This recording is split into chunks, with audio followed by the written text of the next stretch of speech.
Hi, folks. Don Paul on my YouTube channel, Don Paul WeatherPLUS, and I'm looking for trouble today. I'm going to mess with some minds, and the minds I'm going to mess with are generally pretty angry people because they think we're being poisoned by CHEMtrails. I wish I had an echo chamber for that. And what we have in our population is a small but very vocal group of people who think that the contrails from aircraft are actually, in most cases, chemtrails. We are being secretly sprayed by the government with either mind altering drugs or disease carrying microbes, and they're out to get us, apparently, get us all.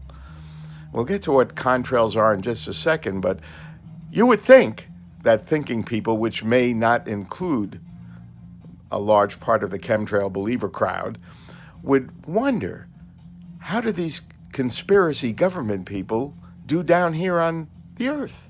Are they walking around in gas masks for protection? Or are they driving in their cars with the air conditioning on recirculate so the outside poison air can't get in?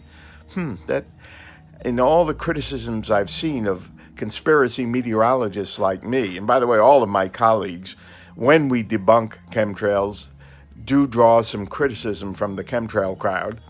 We're in on it because we know about it or we don't know about it. But if we do know about it, we're keeping it secret because we're being paid by the government to keep our big mouths shut. Well, that's never worked very well with me. But contrails are the simple product of the combustion of jet engines. And when the exhaust hits an air level that has temperatures of 40 to 50 below zero at flight level, the water vapor in the exhaust quickly condenses.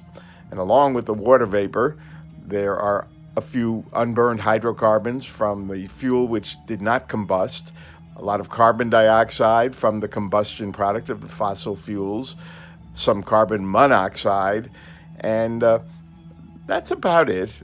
And there is also water vapor. Even the wings of aircraft, by disturbing the air on very moist level days, can produce weak and fibrous contrails that are much harder for us to see down here on the ground.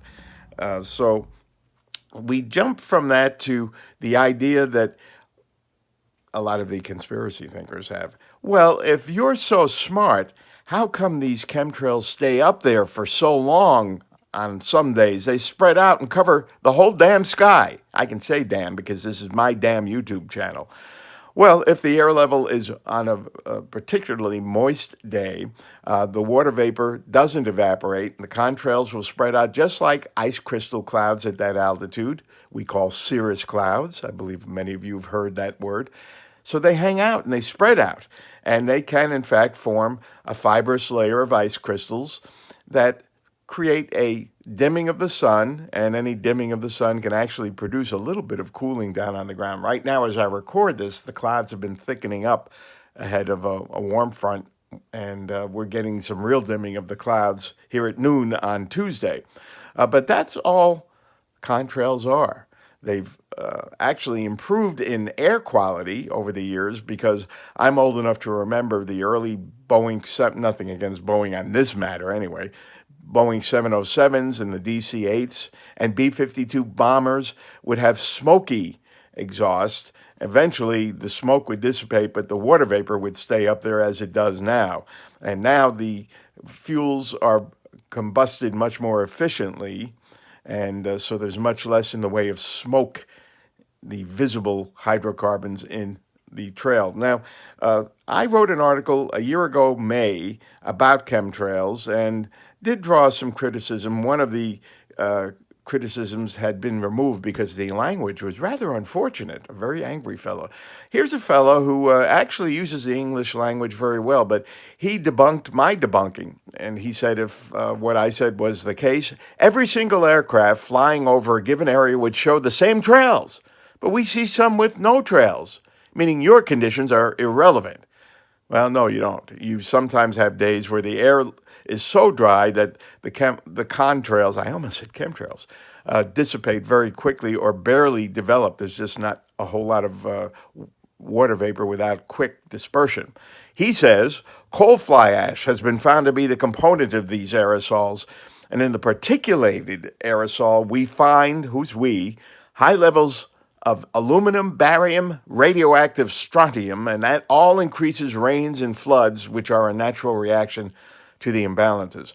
Well, sir, no, we don't. You're wrong, completely wrong. There's no barium, there's no strontium, and the aerosols are actually monitored under the Clean Air Act, and that's why jet aircraft, for all of their environmental impacts, have less impact now per aircraft than they used to before the Clean Air Act went into effect.